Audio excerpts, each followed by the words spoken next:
देख सकते हैं क्वेश्चन है 8 power z plus 2 power z equals to 30 then z equals to question mark. ऐसे क्वेश्चंस को हम लोग इस तरह से सॉल्व कर सकते हैं। 8 को हम लिख सकते हैं 2 का पावर 3, उसका होल पावर में हम लिख सकते हैं z प्लस 2 का पावर z इक्वल्स टू हमें दिया गया है 30। चूंकि हम लोग जानते हैं कि अगर x का पावर m हो उसका होल पावर n हो तो उसे हम लोग x का पावर में n उसका होल पावर में m के फॉर्म में लिख सकते हैं। इसी फॉर्म का यूज करके हम यहां से लिख सकते हैं 2 का पावर में z लेंगे, उसका होल पावर में हम 3 लेंगे plus 2 power z equals to 30। यहां से हम कुछ मान लेंगे, यहां से लिख सकते हैं, यहां से माना 2 पावर z इक्वल्स टू हम मान लेंगे यहां से p। देन नेक्स्ट स्टेप पे लिख सकते हैं 2 पावर z के लिए हम p लिख सकते हैं p का क्यूब, 2 पावर z के लिए p लिख सकते हैं इक्वल्स टू 30। और नेक्स्ट स्टेप पे फिर हम लिख सकते हैं यहां से p पावर 3 प्लस p, 30 को लेफ्ट में लेके आएंगे तो माइनस का 30 इक्वल्स टू 0। नेक्स्ट स्टेप पे फिर हम लिख सकते हैं p power 3 plus p minus, इसे हम ब्रेक कर लेंगे, इसे ब्रेक कर सकते हैं 27 प्लस 3 इक्वल्स टू 0। और नेक्स्ट स्टेप फिर लिख सकते हैं p power 3 plus p minus 27 minus 3 equals to 0।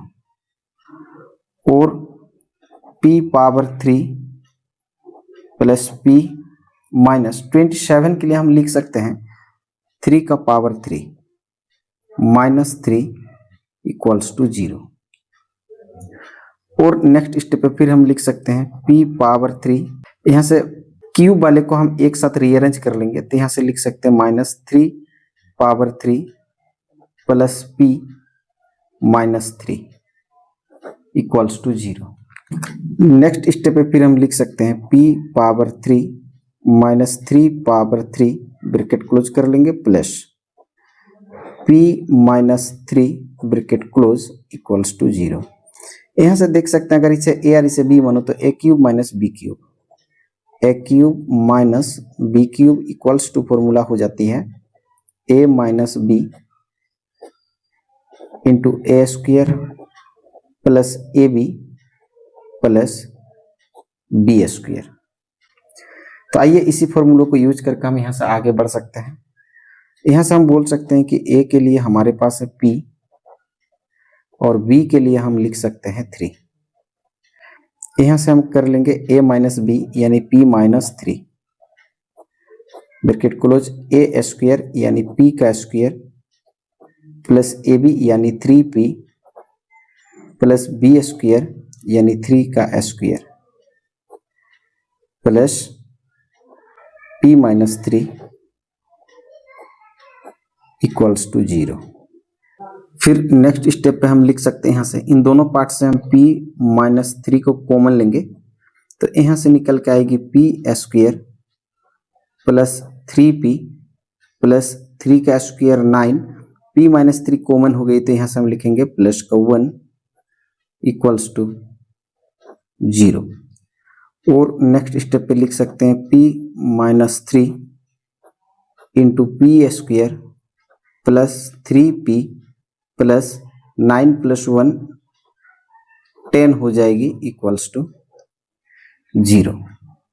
Next step पे यहाँ से हम लिख सकते हैं p माइनस 3 इक्वल्स टू 0 और यहाँ से लिख सकते हैं p का square plus 3p plus 10 equals to 0। Next step पे यहाँ से लिख सकते हैं p इक्वल्स टू 3 को हम राइट साइड ले जाएंगे, माइनस का है तो यहाँ से प्लस हो जाएगी। यहाँ से देख सकते हैं इस इक्वेशन से हम ये एक क्वाड्रिक यानी द्विघात समीकरण है तो यहाँ से हम लिख सकते हैं जैसे कि ये A X square plus B X plus C equals to 0 के फॉर्म में है। यहाँ से हम a निकाल सकते हैं 1, यहाँ से b लिख सकते हैं हम 3 और c लिख सकते हैं हम 10। यहां से हम d निकाल लेंगे। d इक्वल्स टू होती है B square minus 4ac। b हमारे लिए 3 है तो हम 3 का स्क्वायर लिखेंगे -4 इंटू a के लिए 1, c के लिए 10।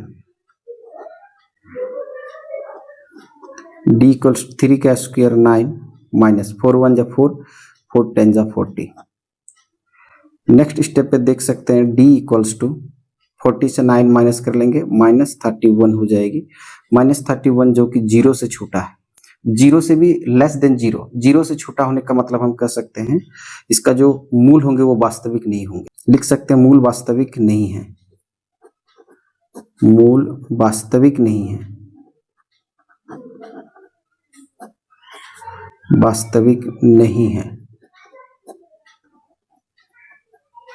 यानी हम बोल सकते हैं यहां से ये कॉम्प्लेक्स रूट होंगे। कॉम्प्लेक्स रूट होने का मतलब यहां से हम कोई रियल सोल्यूशन नहीं निकल सकते। तो आइए अब हम लोग यहां से आगे बढ़ सकते हैं। p इक्वल्स टू 3, यहां से हम रिकॉल कर लेंगे। हमने मान के चला था 2 power z equals to p। Next step हम लिख सकते हैं 2 power z equals to p, और p के लिए हमारे पास वैल्यू है 3। यहां से हम log लेंगे। यहां से हम लिख सकते हैं log 2 power z equals to, यहां से लिख सकते हैं log 3। चूंकि हम लोग जानते हैं कि अगर log a पावर b हो तो इसे हम लोग पावर को जो है log के साथ इंटू के फॉर्म में लिख सकते हैं, तो b इंटू log a, इसी फॉर्म का यूज करके हम आगे बढ़ सकते हैं। देन यहां से हम लिख सकते हैं यहां से पावर z के लिए हम z into log 2 equals to, यहां से लिख सकते हैं log 3। नेक्स्ट स्टेप पे हम दोनों साइड में log 2 से डिवाइड, तो यहां से हम लिख सकते हैं z log 2, इसे डिवाइड कर लेंगे हम यहां से log 2 से। राइट साइड में भी हम डिवाइड कर लेंगे log 3 डिवाइड log 2। log 2 से log 2 कैंसिल हो जाएगी। देन हम कह सकते हैं z equals to log 3 base log 2। चूंकि हम लोग जानते हैं कि अगर log a base log b हो तो इसे हम लोग लिख सकते हैं log a बेस b। इसी फॉर्म का यूज करके हम यहां से लिख सकते हैं, यहां से हम लिख सकते हैं z equals to log 3 base 2। तो देख सकते हैं z का जो वैल्यू होगा वो log 3 बेस 2 होगा। आइए अब इस वैल्यू को हम लोग क्वेश्चन में रखकर वेरीफाई कर लेंगे कि वाकई हमने जो z का वैल्यू निकाले वो हमारा राइट आंसर या रॉन्ग आंसर, आइए हम लोग वेरीफाई कर लेंगे। यहां से हम वेरीफाई कर लेंगे या चेक कर लेंगे।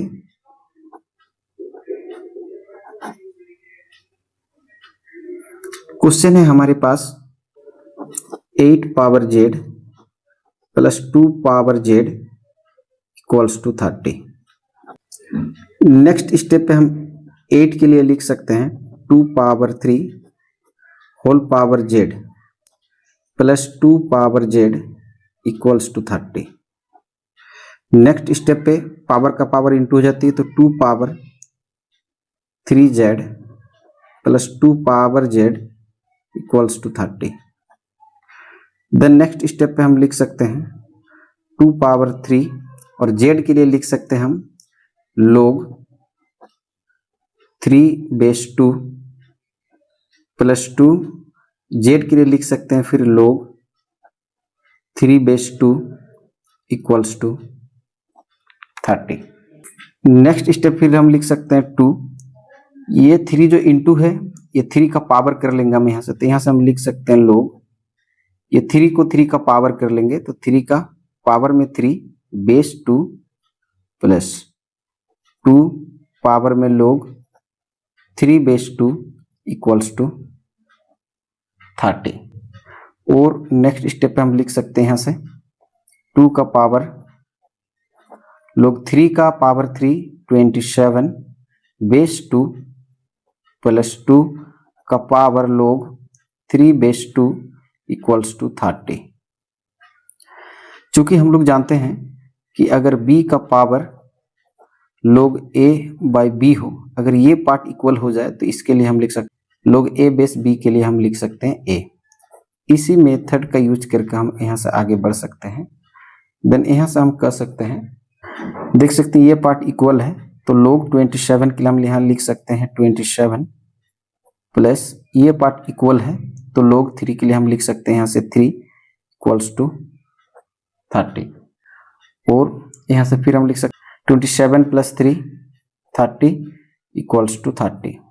देख सकते हैं यहाँ से LHS इक्वल्स टू RHS, दोनों और बराबर होने का मतलब हम कह सकते हैं कि हमने जो Z के लिए आंसर प्राप्त किया है log 3 बेस 2, ये हमारा राइट आंसर है। आशा करता हूँ वीडियो देखकर आप ऐसे क्वेश्चंस को सॉल्व करना सीख गए होंगे। वीडियो देखने के लिए बहुत बहुत धन्यवाद। हम लोग फिर मिलेंगे एक नए वीडियो में एक नए क्वेश्चन के साथ। तब तक के लिए जय हिंद, जय भारत।